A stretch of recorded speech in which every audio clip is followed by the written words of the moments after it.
All right, good morning, everybody. David, we good? Good, all right. We're gonna call this Green Valley Special Utility District meeting to order. Today is January 23rd, time is 9 o'clock. All board members are present and accounted for, except for Ms. McDaniel, who had an excused absence. Can I get a motion for excused? I'll make a motion. Second. I have a motion and a second, all in favor? Aye. All right, if everybody can stand for the invocation and pledge. Dear Heavenly Father, we ask your blessings, continued blessings on Green Valley. Please give the board the knowledge and wisdom to make the right decisions to push this company into the future with all the right decisions being made. In Jesus' name I pray, amen. I pledge allegiance to the flag of the United States of America and to the republic for which it stands, one nation, under God, indivisible, with liberty and justice for all. Thank you. I don't believe we have any public comments. So we're moving to agenda item D, consent agenda. All items listed below can be considered to be routine and non-controversial by the board and will be approved by one motion. There will be no discussion of these items unless a board member so requests, in which case the item will be removed from the consent agenda and will be considered an action taken as necessary as part of the order of business. Okay, so we have agenda items D1 through 6. Does anybody have any questions, comments, or concerns? No one has any questions. I'll make a motion to approve agenda items D1 through 6 as presented. Second. We have a motion by Mr. Sherman, second by Mr. Robertson. All in favor? Aye. All right, going to agenda item E, hear updates of the following items from GVHD General Manager, staff, and committee chairs. E1, employee recognition. Mr. Gage. Good morning, gentlemen, and Sherry's out, so I can just say gentlemen this morning, and also ladies that are in the crowd. So this morning, my favorite part, of our board meetings every month, I'm going to recognize a couple of guys here. They're in the back, RJ and Ramon. So come on up, guys. So everyone knows that we've had a little cold weather this weekend. So RJ and Ramon are two of our foremen on the water crew. So these guys, we call it like you call, we haul. They're always online. They're always out there, daytime, nighttime, weekends. It doesn't matter. And they did that. Did y'all stay warm this weekend?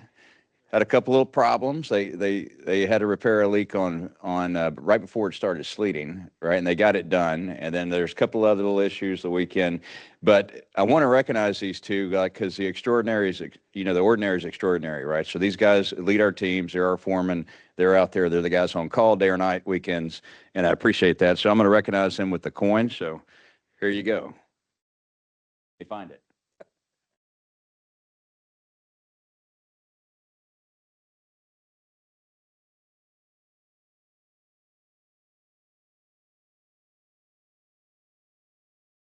Thank you, guys.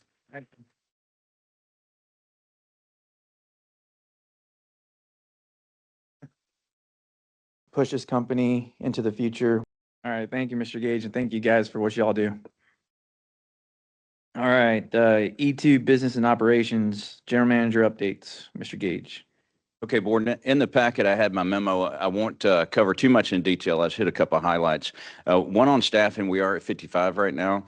We did have one of our foremen depart right after the beginning of January. We are going to promote from within to the foreman position. So we have experienced guy taking that over.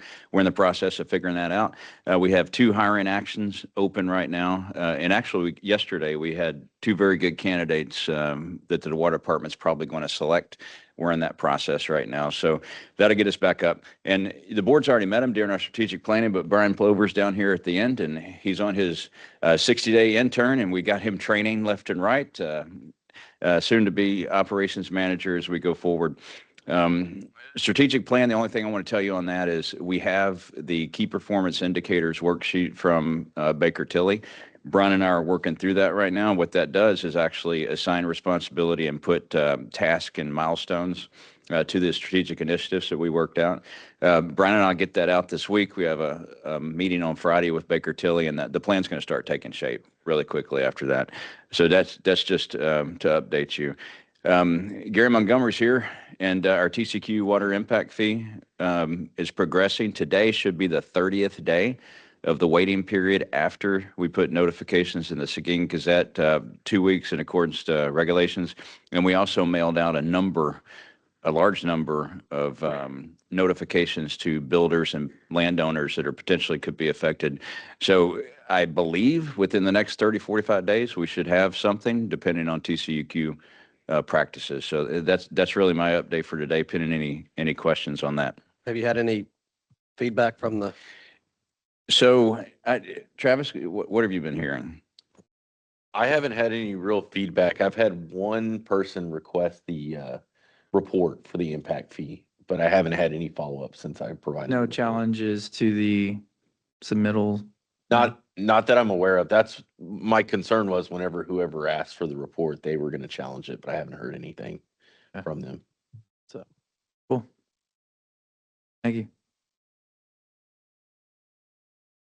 All right, you want to cover the housing updates? So I'll be brief on this, and if the directors would look at the screen behind you, I have the slides blown up big. They were in your board packet, but we're not going to talk about every slide. So bottom line up front, Travis and I attended the Greater San Antonio Builders Association 2025 housing forecast. I think it was back on the 8th of January or something of that nature on a Wednesday morning. Anyway, so I'm going to hit a couple of highlights in here that I thought was interesting. I'm just going to scroll through to this one particular slide that I think is interesting. So, they talked about this Metroplex 2.0 is coming. And really what that is combining San Antonio and Austin, just kind of like up the 35 corridor. And there's a lot of, you see the population and the households and employment all coming in there, and a large number of building permits issued, right? So I think that's interesting because, when I first started at Green Valley, I think we talked about how we're in this triangle between, Dallas, Houston, and San Antonio, which is, the emerging, Texaplex, if you will. Well, same thing they're seeing in the building market. So I thought that was quite interesting. Housing demand is something also pretty interesting. It's still on the upward trend, right? So closings are outpacing starts in terms of new housing. There's another one in here that I thought was interesting because it completely matters to the water industry, is this one. There is a trend emerging among developers and builders right now to smaller lots, 40 or 50 foot wide lots. You still have some of the bigger ones, out there being developed. But what this means to us, it's becoming more and more challenging to get the utilities in either easements or the right of way in ways that with what the demand the builders are doing, which is reflecting the market demand for smaller lots and, more densely populated things. Important to note, Green Valley has absolutely no say in platting or, how, the county and city does that. We don't do that. Ours is to serve. But we do have construction standards that's going to make sure that we can maintain, our infrastructure once we get it into an easement and or right of way. So this is something that we're, Travis is working very closely with, the various developers and developer engineers of how we can, tackle this into the future. I thought that was an interesting chart that just shows good trend. And then I thought this was kind of an interesting chart too, because you can see from this heat map that we're really all up in there. That heat map is pretty much, our service area or a large portion of our service area, and you can kind of see where it's blowing up. We do have our area, particularly in our service area, has probably, it ranks in the top, I think 1 or 2 of available lots for development. Now, they may not be for sale or whatever, but in terms of inventory of space, in our service area, there's a lot of land out there to be developed. Of course, it would have to be, go through a purchase process and all that. I thought that was interesting. So anyway, the bottom line of this whole thing, and the last thing I'll say here, is that there's another heat map of vacant supply. I'll sum it up by saying this. We're seeing that within our service area, last year we have over 1,000 meters set last year. This year, we're probably going to see over 1,000 meters. Nothing in this briefing indicates to me that we're going to come off, our 5.5% growth. We may even go up. We could go up by the same amount of land with smaller lots packing more meters in. That could cause meter sets to go up. But everything is trending toward the fact that we're going to stay at 1,000 meters, per year, pretty steadily. And I'm actually increased due to density. But that was a very good meeting to go to. Travis and I enjoyed it. And then I did provide full slide decks of everything to the directors, and it's in the board packet as well. Pending any questions on that? Have we had any feedback or heard any feedback from Comal or Guadalupe County as to their reaction to this? I know their powers to Baker Tilly, and that the plan's going to start taking shape. It's funny you asked that. Last week, I was asked by Guadalupe County to sit in. They are redoing their regulations and standards for development. Good. And the assistant county engineer, which I guess is, they don't have a county engineer right now. Yeah. He asked me to sit in with their consultant and give kind of my 2 cents on everything. So they are working towards revising their regulations to better fit either development or, they've got a path of which way they want to go down, one way or the other. And I think they've got some big decisions to make on which way they want to go. Because there was multiple people from different stakeholders involved in this process. So they're hearing from everybody about I'm sure they are. I know, regulations.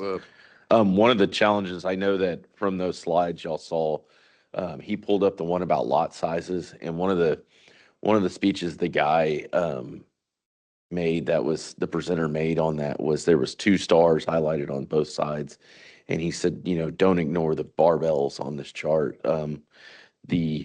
There is room for growth on very large lots, but there is a trend now starting for less than 40-foot lots, and the less than 40-foot lots is an extreme challenge for us. So that's my big question, is at what point does it become unmanageable for us to operate in less than a 40-foot? Is it 30, or at what point in the easement per Yeah. house do we really need? I've been asking the developers to provide a lot layout with the utilities for our review, and when it gets below 40, it gets pretty tight. Not saying we can't do it, but You got driveways, you got more concrete. driveways, driveways get in the way. It's just Stations. spacing. Yeah. Like the 20-foot lots I'm seeing, the spacing between the sewer service and the water service is only 7 feet apart, in which, our standards require 10 feet separation between the two.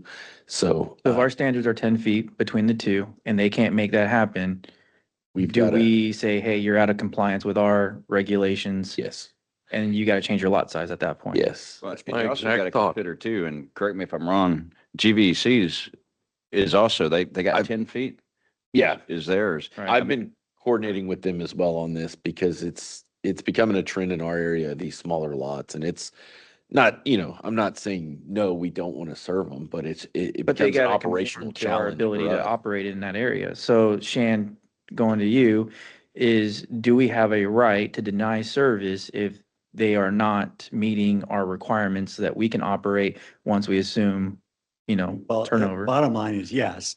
We have to approve their construction plans, and, Okay. and, most of these smaller subdivisions where in the Austin area where they're doing these 30-foot, 25-foot lots, they require an alley access, which kind of undermines in one respect what they're trying to do, but it also provides the room for the utilities. And It's up in Austin where they're doing the 0 lot lines is what it is. It's absolutely ridiculous.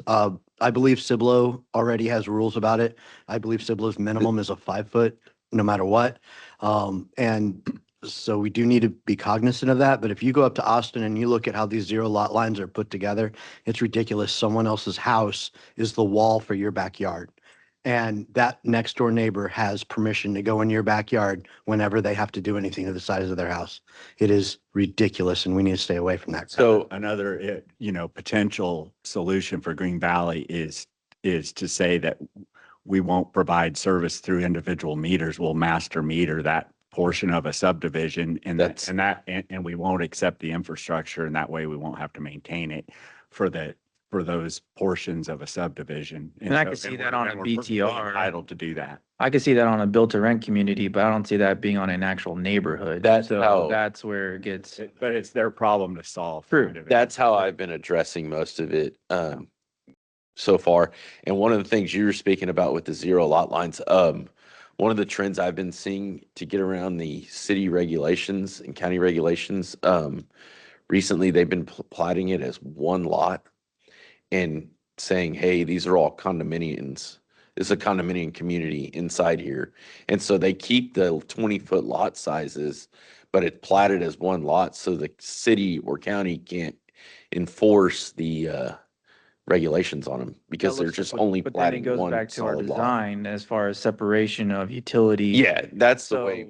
that's where I would think, at the staff level, Mhm. to enforce those things and say, hey, that's one of the checklists. Does it meet, these Mhm. separations, in our conformity needs so that if something happens, we can go in and operate accordingly. Yeah. But I mean, it's just one of those things where we just have to be mindful of it going forward. Yeah, and that's what we're looking at. We're not looking to say no. Yeah. We're looking at, is this okay for us to operate and are we comfortable with the spacing here? And we don't want to put our guys in harm's way in any way when they're out there working. And so we don't want to damage others in the area like GVEC. So, How do we combat like what Shirts did by Evo with those houses? Because they ended up rezoning them That's after a they had built-to-rent already been zoned. community.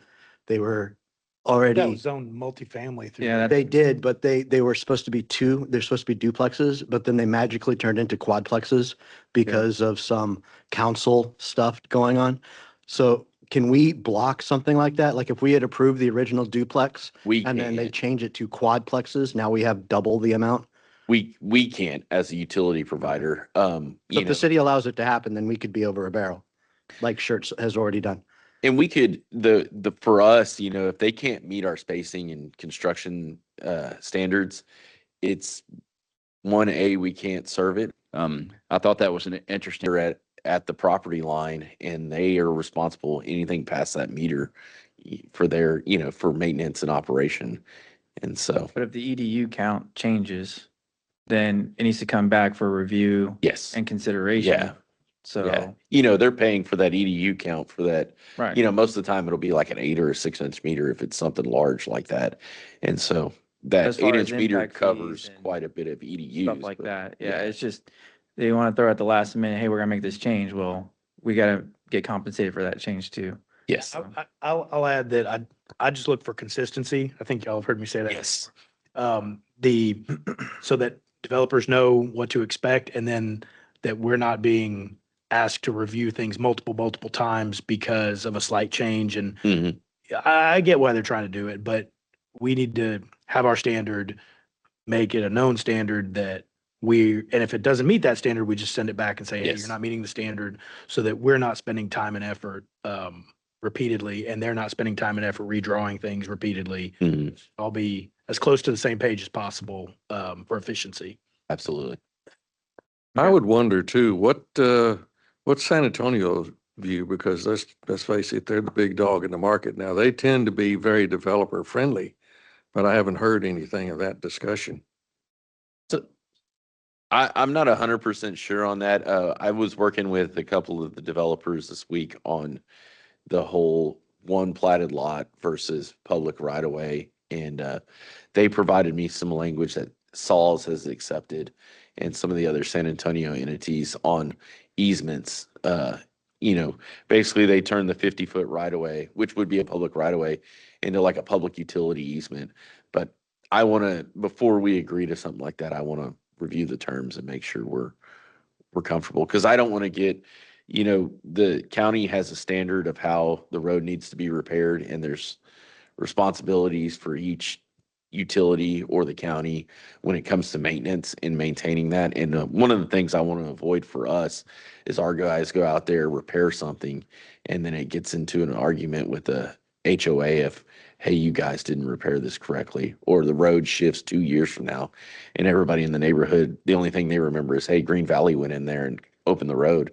So obviously they're the issue of why the road's shifting. And I don't want to really fight those fights if we don't have to be honest with you.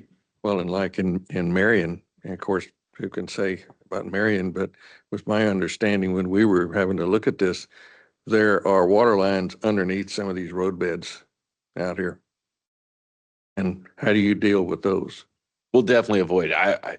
I don't want to be putting any water lines under pavement. No, oh, I know, that's a given. I didn't mean to derail us. Sorry. No, no, I'll you're know good. less on that one. We needed to be knowledgeable on that. Well, I mean, it's a good discussion, Yeah. right? Because these are the challenges that exactly you can see supported by the data that we're going to see.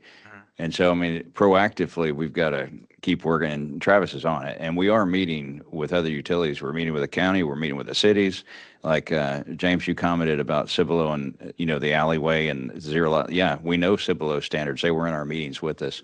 So we'll keep that up, the coordination between the cities and other utilities. All right, operations update. So the operations update for this month, it's kind of long in your board packet, right? The reason why is we did a roll-up of 2024 and then we just did, December, right? So the only real highlight I think in there is really about the number of meters. So we did set 1,013, in 24. So we met the 1,000 and went a little bit over, which is expected to stay on trend. Everything else in the operations report, unless we have a specific question, I don't see the need to go through it. Yes, sir. I had a question when I was going through this because we've been talking so much about the rate of growth. And so I was looking at the year-end water billing totals.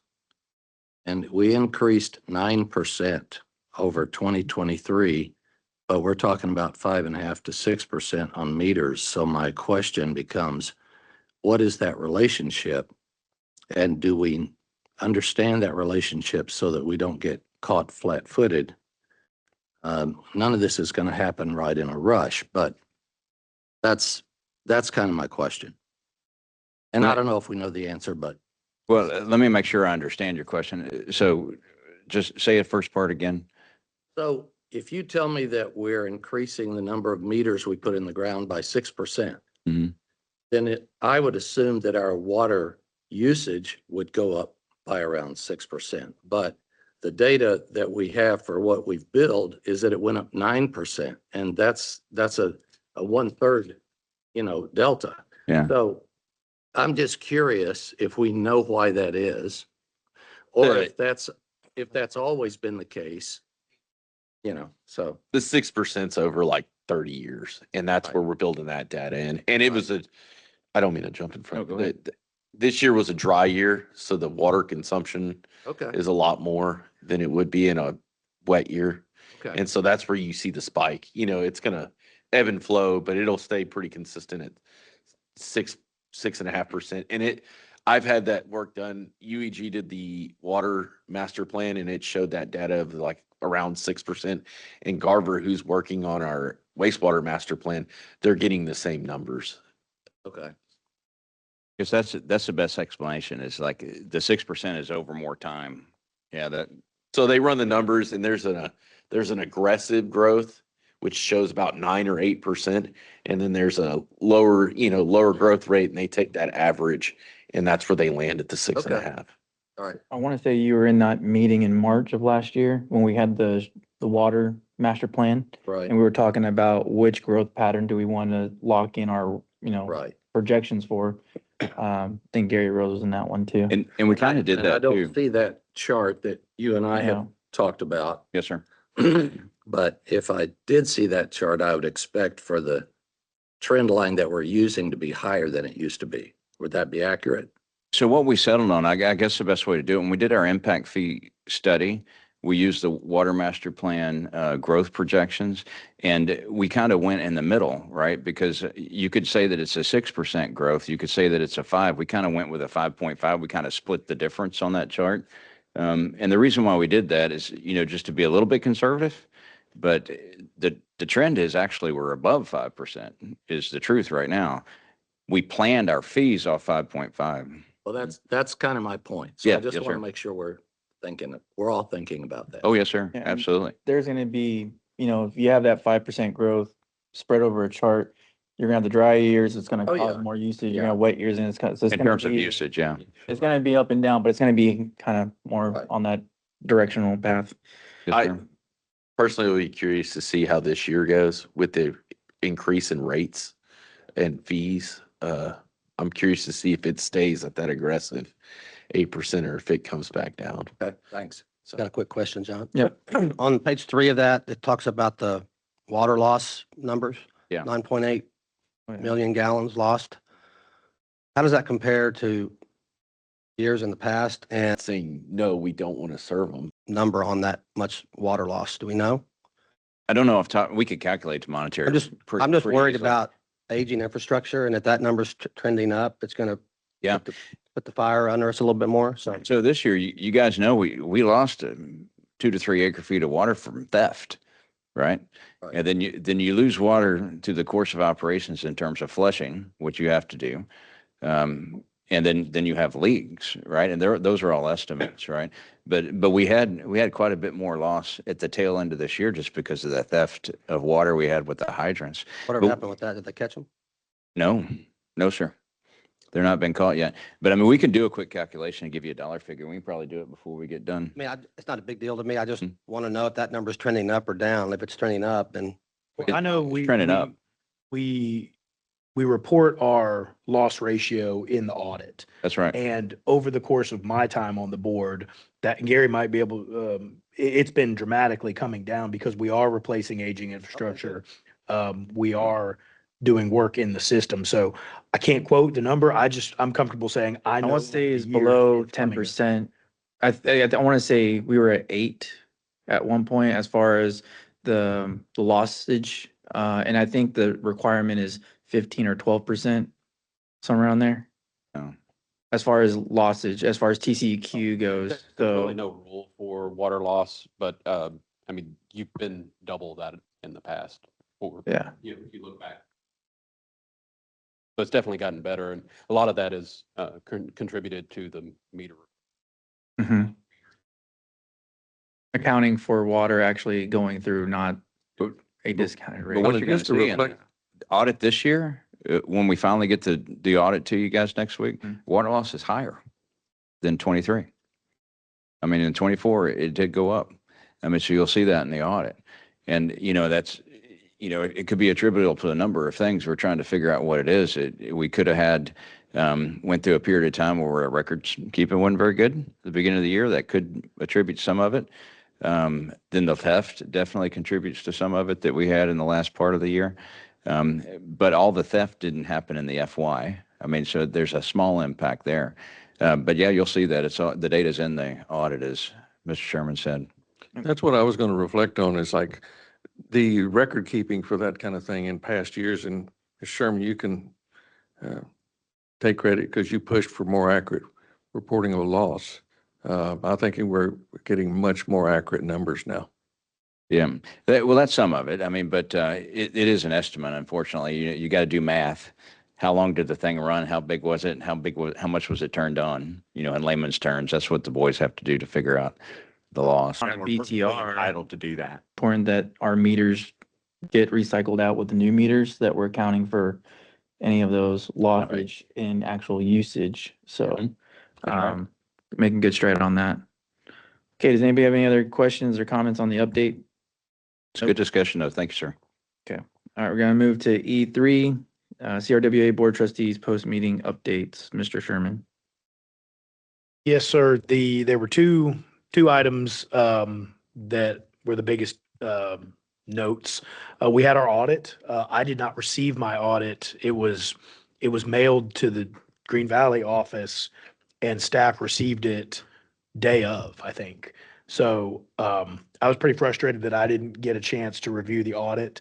I don't think we took adequate time in the meeting to discuss it.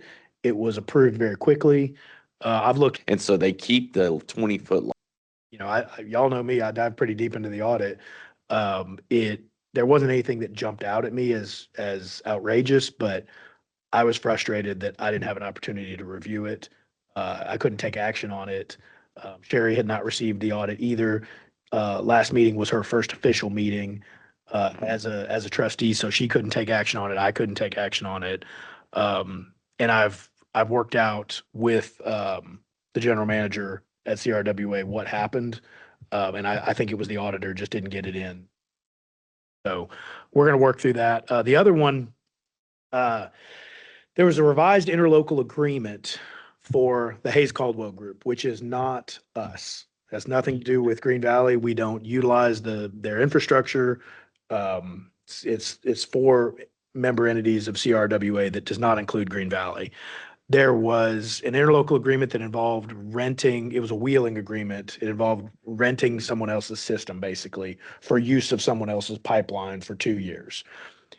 In the end, one of the members made a slight modification to the already agreed to language of the wheeling agreement that CRWA as a whole would pay for part of that lease of the pipeline.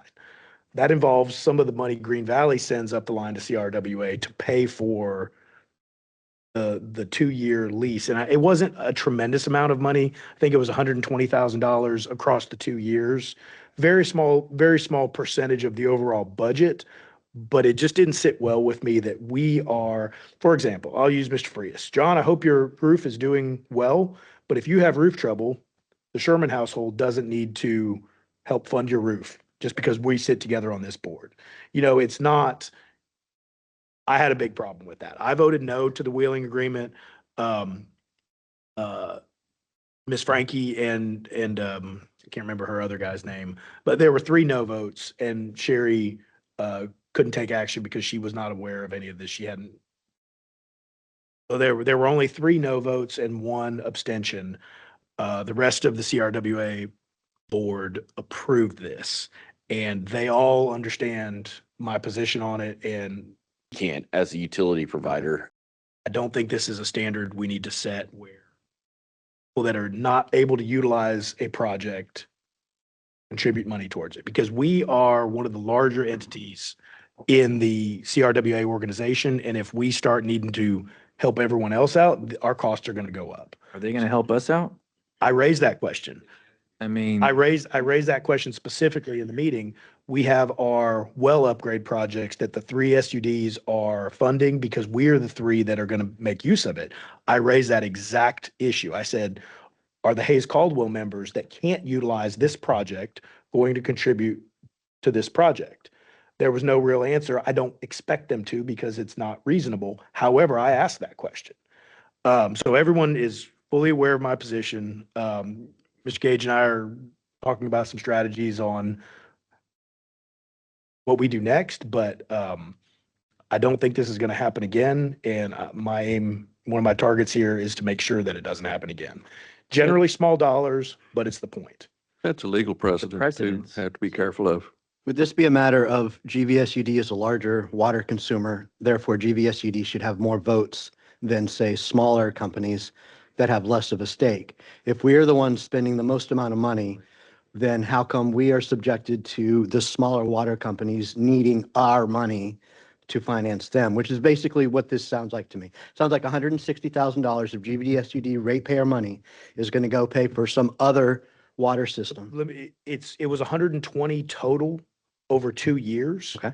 The way staff explained it to me was it's money that's going to come out of the general fund that we've already contributed. But I stated, well, that's money that now can't be spent on something else. Yes. So it's that you have an excellent Who point. uses the because most you're water? right.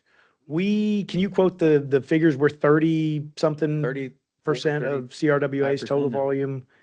Yeah. It's something in that Yeah. range, 31%. It's around a third, it's 34, blah, blah, blah, something like that, but it's around a third. And I know this is just me spitballing, and this is just probably never going to happen, but if we have a 30% stake in CRWA, then we should have a 30% vote in how CRWA acts. And that's I mean, not that how sounds- that's not how we're set up, because there are, and I'm not, I'll say, I have no issue with, say Martindale. They're a very small wedge of CRWA's total water usage. They have two votes, just like Green Valley does. And again, I have no issue with any of the actions Martindale's taken. I'm not jabbing at them in any way, but your point is demonstrated that yes, we get the same number of votes, but we have a dramatically different portion of the pie as far as water consumption and expense. So So real quick, I'm gonna Ed- keep an eye on that. Yeah, but to your point, I want to ask Shan this. If he denies the motion and the board supports his motion to deny that, or vote in the way he's going, and we don't want to support that action, do we just not pay it? I No. mean, It's funds that are already in, yeah, we've already. so we already for paid, the so then budget. can we not just prorate it and deduct it from, because we just don't want to pay into that. Not, mean- not under the current CRWA organizational structure. It Okay. can. I just want to make sure we're considering everything, because No, I mean, the solution, which is a, well, I'm gonna defer this to maybe executive session because Okay. I'm gonna talk about some legal issues if. We'll talk about if it we're then. gonna Go there. okay. And it's, again, it's a very, very small dollar Oh, yeah. relative to the overall budget, but. It's a principle. It's the principle. it's Well, the and the principle, precedents, it's the because the precedent, precedent that you set now, and they're we gonna haven't done this go to do it. before. Yeah, see. We haven't done this before, so, Golly. we can talk further, Slippery with, slope. with Shan, Yeah. but, Alright. it's something that really, it was one of the longer parts of the meeting. I had a lot to say about it, and I disagree with the final action that was taken wholly. So, I think we're all clear here on Okay. where I stand on that. Yeah, it's a foot in the door too. All right, so let's go to Board of Managers. So Board of Managers, there's a memo on there. I'll hit a couple of things, but to picking up what Nick was just talking about, we do have a project coming up, was discussed in the Board of Managers, that's really important to Green Valley, and it's the generator project that supplies power to the Wagner Booster Station. It supplies power at Wells Ranch. The number of working generators that CRWA has is like at 3 sites, and none of them are really supportive of Green Valley's, taking of water. We have 6 take points, with CRWA, and we are a large customer. So if you think about in terms of numbers, something else is in my memo. So right now we have contracted 74,055 acre feet of water and a couple of decimal points. Last year we used 5,506 and a couple of decimal points. So that's how much water we're taking from them. So, and we need that. Right, of our total water inventory, we need that water. But we're going to have to do some things to make the governance of CRWA work a little better for us. When I was mentioning the generator project, those generators are going to have to be funded from something. It's not in the budget year right now. It's an unfunded requirement, is what we call it in the Department of Defense, right? I mean, so how are we going to fund that requirement? And those generators are critically important because at Wagner, we can quickly affect 1,800 customers with that generator going down at Wagner just like that. And the longer it stays down, the more that compounds, because the way our system and pressure plane is set up. That's a tough one to figure out. So the Board of Managers is trying to figure it out right now. Don't know the dollar figure, but during the meeting, we're talking a rough order of magnitude around 3 million or more to do the generator project.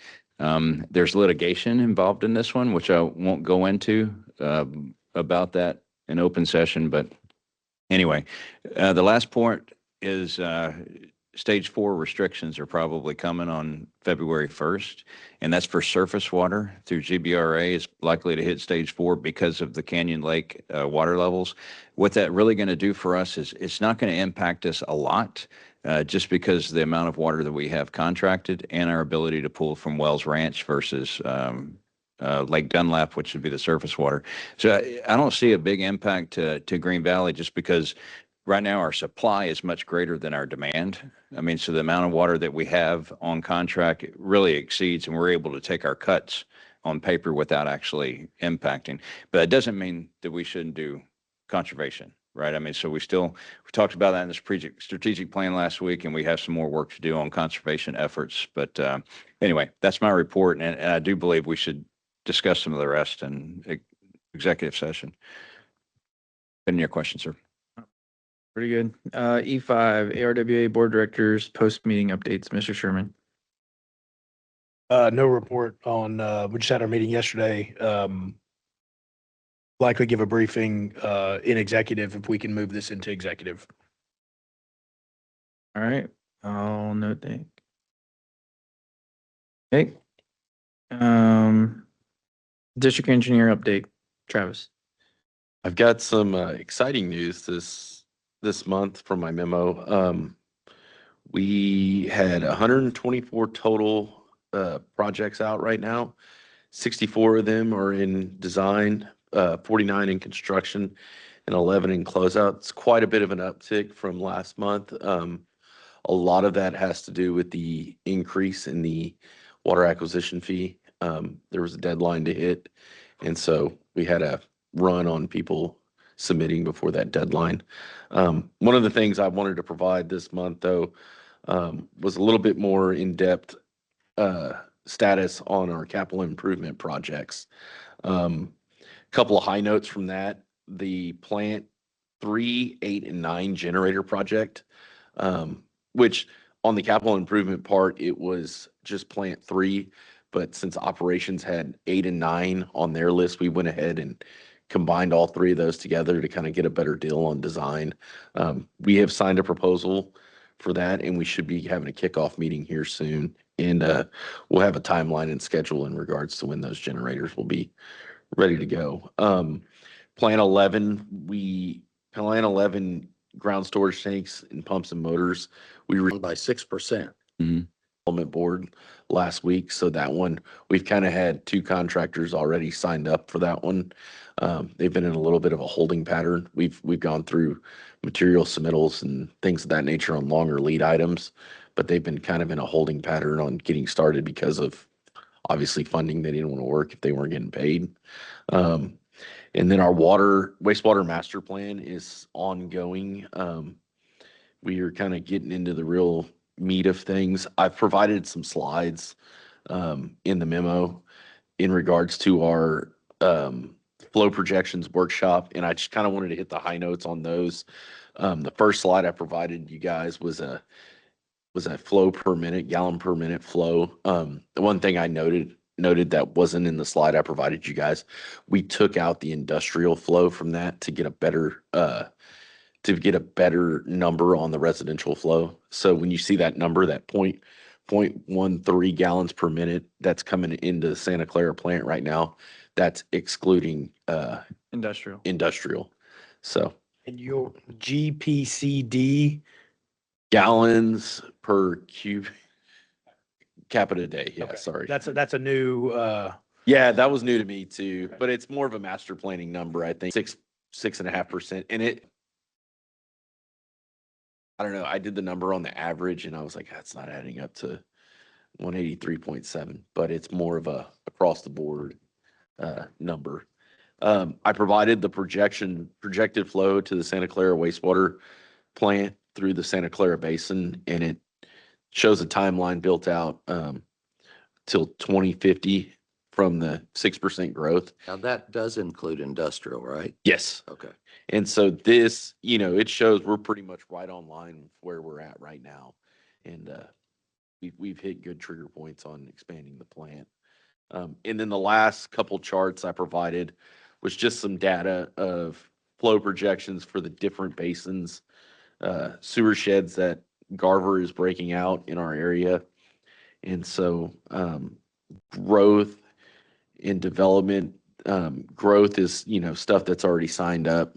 And then development is things that haven't been signed up that are projected to come. And then what I did, I had them, there's a conversion factor from converting from septic to sewer. I had a couple different percentages built into the master plan where there's 100% conversion and I think a 50% conversion. And so, Rose in that one too. And we kind of did, show everybody where they think there's growth. One of the areas that I wanted to hit on was the east, what they call the East Basin, which is kind of the area between New Braunfels and Seguin, kind of where basically our no man's land. And so, as you can see, there will be development coming in the near future there, and it looks like an area of growth. After 2030, there's quite a bit of growth in that area. So when it comes to planning on our end, that is an area we need to really start thinking about in sewer. We have the water capacity for that area, but we don't have the sewer capacity to serve. And it's, tens of millions of dollars to get to the Santa Clara plant from there. But do you And so- anticipate like one of the things on our agenda today is the development off of Pioneer Road. Mhm. And the developer is paying for lift stations and an extended line. Is there potential for additional development north of that Yes. subdivision? Very much so. It looked like it's just sitting there waiting. Yes, and we've had quite a few developers in that area come to us, and um, that's really the only thing that's holding back development in that area is where does the sewer go? Yeah. And so it'll take some effort on our part. We're looking to discuss with other entities in the area to try to come up with a regional solution, but I've really been pitching to both other entities and the development community of, hey, guys, we need to all come together and come up with a solution here.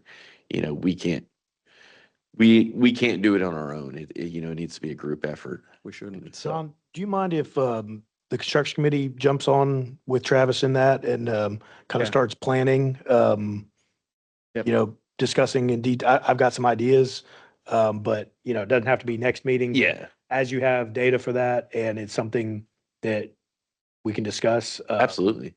I think that we could. I We would, could I would like be- your involvement in that. We've got curious to see if it stays at that aggressive. No, you We've don't- got a planning and modeling workshop coming up in February with Garver to get a little bit more. And then once the modeling phase of their master plan is done, we should have our next deliverable is in July for the draft of the wastewater master plan. And it should be a fully detailed draft. And so, July. yes, they got a lot of work. So ahead of it's them. gonna be literally from start to award to completion over a year. Yes. Yeah. Modeling is, it's not building a birdhouse. So they're starting from It's- scratch. Like we don't have a model at all. So they have to build the complete. Water wise, I mean, we were rock stars. I mean, Well, Gary had the Yeah, the model. In I mean, in that makes Garver's Gary defense, look even Gary has better now. So, Gary's been modeling our system forever to do water feasibility studies. And so, they were starting from the ground up. And so Wow. it's a lot of legwork on their end, but it should be a fully completed model by then. Like we won't be getting bits and pieces. right. We'll be Well, I getting the think whole the meats and enchilada. potatoes are actually getting cooked now, and that's where I would really want the construction committee involved Yeah. to nip a lot of those, future questions, future issues, like, Mhm. hey, go kick it back. I want them hand in hand involved in that, so Okay. that there is no loose ends by the time of final draft. We're already saying, yeah, they've already reviewed it, they like it, they've already made our comments about it, and you Yep. guys addressed it, update the modeling accordingly, and then we should just go easily into approvals. So, Fine with that. yeah, I could add the Yeah. construction committee in on our next workshop. I appreciate it. So if you look at the data, right, it's telling us what we know. Yeah. Right? Yeah. It's telling us that we have to find a sewer solution in the east. Mhm. And the quicker we find out a way how to partner, how to work with Seguin, how to work with, GBRA and others and even developers, if we can get a regional solution over there, then we could be a part of the overall solution. Mhm. And this master plan's pointing us that direction. And Right. So one of the outputs is, hope we're going to have a really good CIP list of projects to do that we can then pluck off that list. And if we have interested developers, then we can help defray costs through capital revenue to build those, just like you do with all CIP projects on master plans. So we're in a good spot. I mean, we're right where we need to be. And, we're also coordinating closely with Seguin and Cibolo, Mm. right, on, basically our capacities that we have with CCMA. Mhm. And that's all going very well too. We did have to reschedule a meeting this week because of snow with Cibolo, but we'll get that back on the schedule. Okay. Anyway, And then my last item on the engineering report was the Santa Clara wastewater treatment plant expansion is kicked off. We've given them notice to proceed and they have been mobilizing like Yeah. wildfire. And so Good to see. Offhand, the substantial completion date? You might, 200, From start. September. yeah, September, because October 270 timeframe. from, was it Monday or last Monday? Last Monday.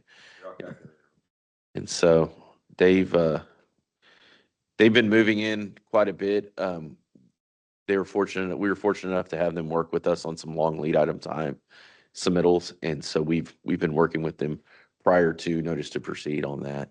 And so everything is progressing fastly, just put it that way. On the CIP status, could you do us a favor and add a column to the right-hand side that shows when that project should be completed? Yes.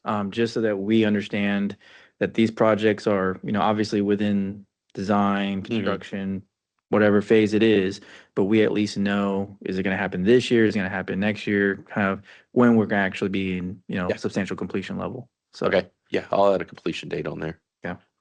October 10th. for the record. You Google October faster than 10th. me, Gary. Just All right. one final thing, if I could ask Travis a couple of questions. Go ahead. The generator projects you referred to, is that addressing issues, and help me out, Nick, is this referring to some of the failures we discovered due to the 21 freeze? Or the Wagner station, I think So that the Wagner station is a different Yes. generator requirement. Right, But post 21 freeze, we had some projects push forward with generator installation that we'll say didn't go well. Yeah. So we don't have some of the capacity that we should, but then we're also trying to take the next step and expand the backup generation capacity, which it's wild that wastewater is required to have backup generation, but water infrastructure is not required to have backup generation. If it were up to me, I would think it would be reversed. I always found that weird. So we're preemptively adding backup generation, yeah. but so is everyone else. So It's about time though, because look at what a big failure that happened right in front of us and nobody was seeing it. right. Wait. Some of our delays in our projects, I think the Homestead elevated tank, we're waiting on, I think the MCC. generator's installed, but the ATS, the No, the automatic transfer MCC. switch Transfer switch, yeah. is super long lead item because they don't have those on the shelf. They, We were told December when they should get it in. Now they're saying February 21st. well, I can't speak to that, but I'm just Yeah. making a point. So Some of these electrical components are the reason that these things take Yeah. a long time because we're not the only ones ordering them. Oh, no. So is we're everyone. almost going on a whole Everybody year in the now South decided after the winter storm Uri that, oh my God, for any of those. it's like today. And so the lead item times, some of the projects that involve automatic transfer switches, MCCs, generators, Motor control centers. motor control center, sorry. All of those are in high demand. So it's, I might wear a helmet whenever I put these completion dates on here and y'all see the generator one, because I don't want you throwing anything at me. Because I think it's like 400. We were It's like told 400 December for the longest time ever. And now we're told, okay, now February and then completion in April, hopefully. I mean, Yeah, I'll put some money, I don't think April. I think it's probably going to be July, August at this point. I mean, with the Well- way that this project has been going. with ours on the capital improvement side, there's unique ways we could speed it up, and it depends on what kind of commitment we want to do up front. Pre-procuring long lead item times before you have a contractor is something you could look at, but there's your pros and cons to things like that, but it depends on how fast we want these things. Oh, we got to size and design it, Yeah. gauge exactly the capacity levels on those things. I mean, But once we get So- that, there's avenues that we could speed things up, but like I said, I could go through the pros and cons on that when we get there, but for Time this is not one, on the our initial side. contract, it's, the estimated completion date is like 429 days out. Mhm. And that's just because of lead items on generator items. It's not necessarily the physical construction of it. well, any of those critical path, Mhm. issues, they need to be addressed Yeah, at the front absolutely. end of the project. Yeah, absolutely. While we're over here doing biddings or even planning, we at least got to get that, I mean, in the package to say, hey, these are hot items that you need to start checking lead times. And if you need, to move those forward, or if it costs more to get them in sooner, whatever the case, we Yeah. need to convey that, because any of those critical path moments, if they Yeah. break and we have a delay on it, then might as well just hang up our hats until that stuff gets in. If you got So, Last meeting was her first official. those things get addressed pretty quickly. I And so appreciate I it. think that's where some Uh, of the ball we got dropped. Homestead, definitely, I'm sorry to say, I know you're not responsible for this one. Your other partners are, but stuff like that is just, we're not gonna forget that one for a long time. So, all right, moving on.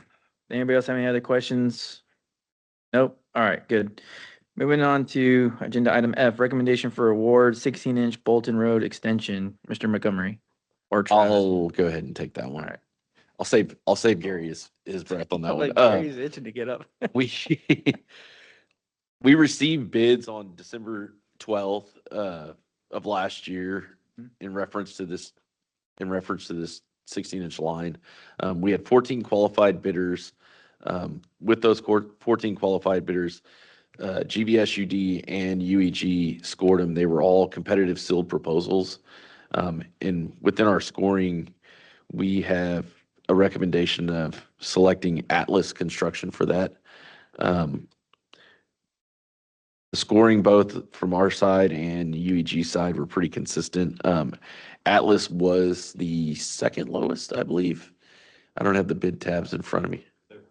They were the lowest. That's right. Okay. Yeah, they were the lowest. Sorry. And so, staff and the consulting engineer both recommend Atlas Construction for that job. Okay. And we did bring this to the construction committee as well. And the construction committee, no issues? Did we go over this? I think we were just about to, we weren't quite, the review hadn't been done. I by didn't, staff. the staff didn't do their scoring yet, but UEG had done their scoring and I presented the bid So We tabs. were, we were close to 100% complete, but yes, this is, we've worked with Atlas before, if I recall. And they've been on a lot of our work. It wasn't a tremendous amount of money. Anything No. that we're gonna be on the hook for? No, No. not at all. And with that's what's nice about the competitive seal proposal. They have to pretty much show all your cards up front before they're selected. And so a lot of these, if you look at the scoring, a lot of these that have lower numbers, one of the scoring criterias is you have to provide a schedule. And a lot of these that are basically below 90 or 80, didn't even provide a schedule. And so, for example, on my scoring, if you didn't provide a schedule, you automatically got a 0 for that category, which pretty much eliminates you from the race. And so, If it's I one of the like it. requirements of the bid Yeah, and they don't perform, they don't provide it. Right. Can't follow the very basic construction, then in the middle of Are we gonna construction. charge you with millions I of do dollars? have a small, kind of a nitpicky question on this, the thing back from UEG. On the second page, the top paragraph is Atlas Construction recommended to award to Atlas. Atlas has provided insurance. Therefore, last sentence, we have no reservation recommending approval to Archer Western. Did I miss something? That's a typo. I just saw that whenever I reread this. Okay. It should be Atlas. Okay, I just don't want us to. Archer Western was over here all happy. Sorry. Man. Okay, yeah, so we'll get that updated and reflected into the minutes that Good catch. it's not Atlas. Yep. And does the motion need to reflect that the change has to be made to that, or no? Does the motion not matter? yeah, it's just an engineer report. Okay. Staff wise, I'm making the recommendation we hire. Are or they we- bonding this project or no? No? It's the CIP. No, no, project. no, but are they having a Yes. bond on it? Okay, Oh, yes. okay, good. Yeah. That's double checking. Oh, yes. All right, and we've used them in the past. I don't remember Atlas being, it's usually RL Jones. All I remember really hearing, We've used but, them in the past and we see them on our bids regularly. okay, I've never worked with them, but everybody I've referenced, they've had great recommendations. okay. So. Cool. All right, so with that, do I have a motion? Mr. Sherman? Find the specific link. So I will make a motion that we award the 16-inch waterline Bolton Road to Lower Seguin Road project to Atlas Construction in the dollar amount of $2,195,702.72. Second. I have a motion by Mr. Sherman, a second by Mr. Robertson. All in favor? Aye. Any opposed? Ayes have it. Thank you. All right, let's see here. So that one's done. Okay, we're going to, Because it's not reasonable. However, we're going to hold off on that one for a minute and then we'll come back and do the open session side of that. We'll go to item H, consideration and possible action related to the non-standard water and wastewater service agreements. I- H. Go ahead. No, go ahead. I was going to run through a quick summary on these. We took 3 of these to the construction committee. We added number 3 in at the last minute. It was something I found through the construction process of the McQueenie Elementary School. I'll address that one first. The board had approved the water feasibility study in 2023. They started construction on this and got down to installing the meter and connecting, and we got to the closeout portion of this project. And I noticed there was never a signed NSSA.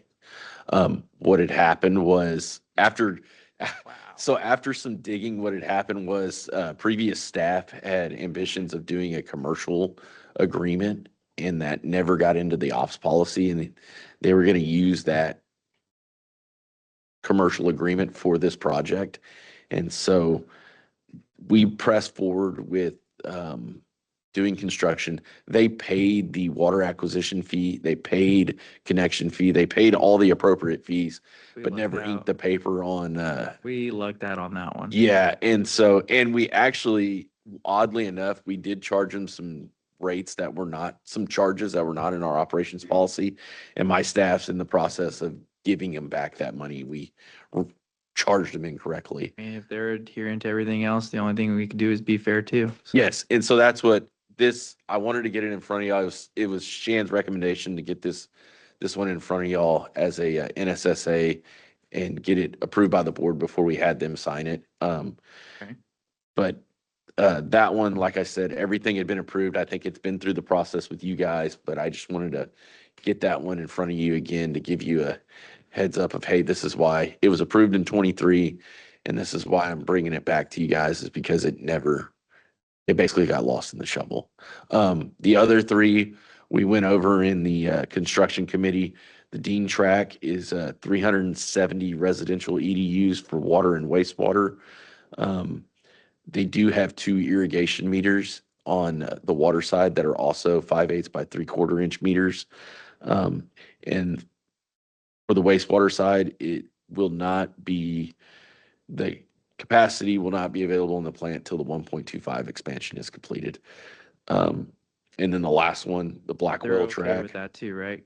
Sorry. They're okay with that, knowing that they can't even access Yes. that until that. Yeah, part- they signed off on the feasibility study before we got to this step. Whether they read that or not, It's on the contract. yeah, that's on them, but I really hope they're it paying was very attention to that clear. part.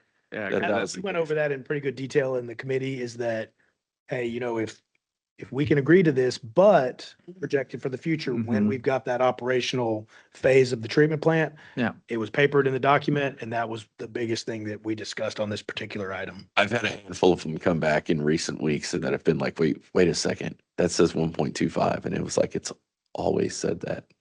You've read this and agreed to it. And discussing the phasing and putting the capacity of the plant on there Mhm. is important, and staff is doing that, so. And no pump and haul will be done. Yes. Until, okay, Yeah.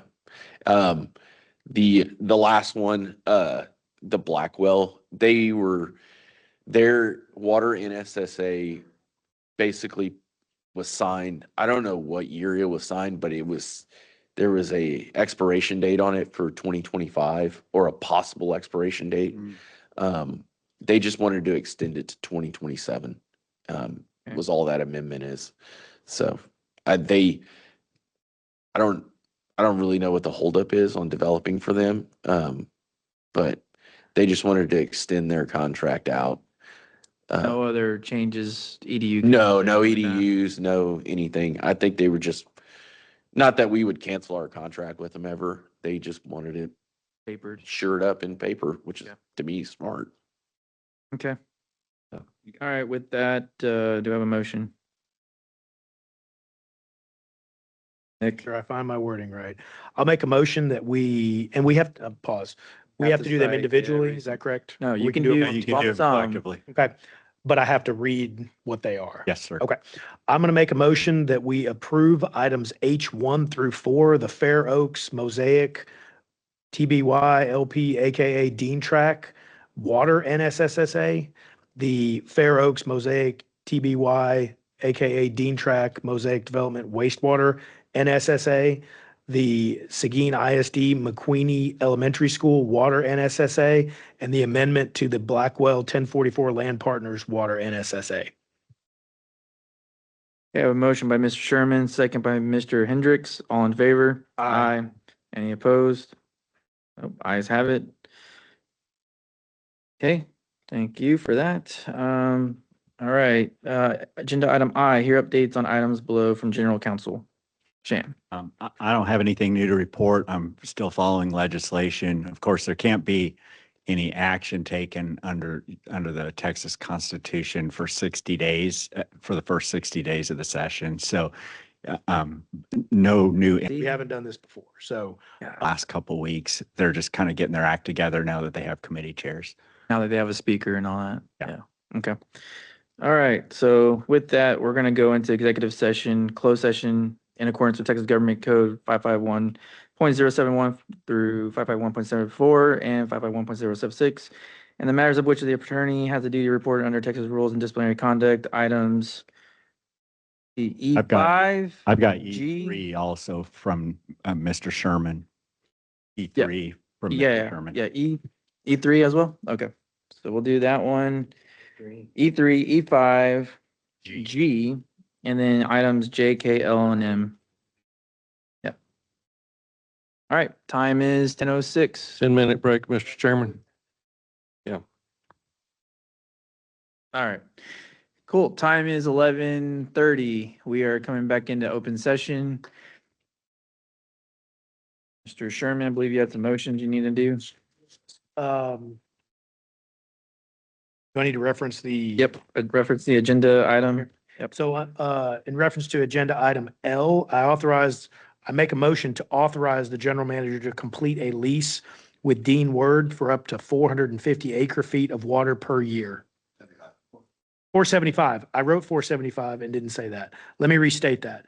I make a motion that we authorize the general manager to complete a lease with Dean Word for water for up to 475 acre feet of water per year. Second. Okay, I have a motion and a second. All in favor? Aye. Any opposed? Ayes have it.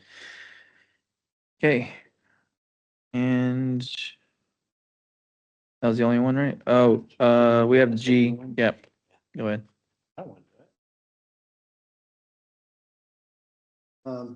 Yeah. I make a motion that Mr. Phil Gage approves and processes the SOP in regards to reviewing and discussing GBSUT's eminent domain condemnation process.